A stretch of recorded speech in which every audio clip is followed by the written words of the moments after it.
CB24's Jamie Goodfroy joins us live from our newsroom with the latest on this federal election campaign. It's shaping up to be a fascinating storyline, Jamie. Yeah, and we're pretty much in the home stretch with just under 3 weeks to go, and I want to get more reaction to the campaign trail. I want to bring in Amanda Galbraith, co-founder and partner with the Oyster Group, crisis manager and also conservative strategist. Always appreciate your time, Amanda. I want to get your reaction to actually something that we saw last night, something we haven't seen since 2015. Former Prime Minister Harper making an appearance at Pierre Poilievre's rally in front of 15,000 people in Edmonton. And I'm curious, in your opinion, do those endorsements matter kind of like they do, I guess, in the United States? What's your take on that?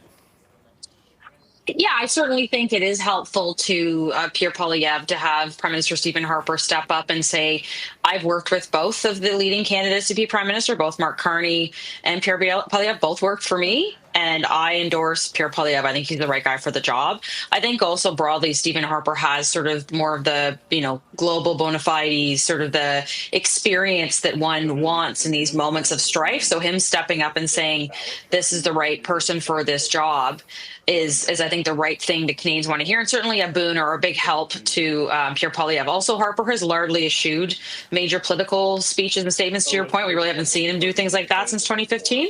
So that is another, I think, big significant thing that he feels is so important to step up and say this now. I'm curious, one of the things that you've been talking a lot about is financial disclosures from Mark Carney and some of your concerns about those disclosures, conflict of interest, what's in the blind trust, what did Brookfield get in return for a $250 million loan from China, along with the fact that he registered $25 billion of Brookfield's green funds in Bermuda to essentially avoid paying tax as a tax haven. And that's something that Pierre Poilievre talked about today. Why is this important? Why should Canadians be paying attention to that? Because I think Canadians need to know who they're thinking of electing as prime minister. And typically members of parliament, at a very base level, they have to disclose what their investments are and what their conflicts are. And we've had previous prime ministers who have been wealthy. We've had finance ministers who have been wealthy. I have no issue with that. But my concerns is if you have money in certain stocks or investments, even if they're in a blind trust, blind simply means someone else takes care of them. You still know those stocks exist. Why don't we have that disclosure from Prime Minister Carney, as we've had with every other elected official? And I get that he's following the letter of the law by keeping it candidly secret until after the election.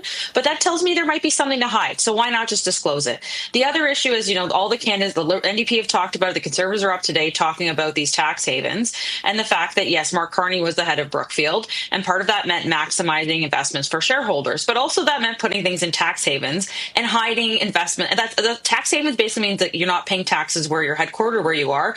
And until earlier this year or like late last year, Brookfield was headquartered in Toronto. Mark Carney moved those jobs out of Canada to the U.S. So I just think, to me, it just feels like we've met someone and the country's already ready to get married and we haven't even dated yet. Like, it's like a bad episode of 90 Day Fiancé.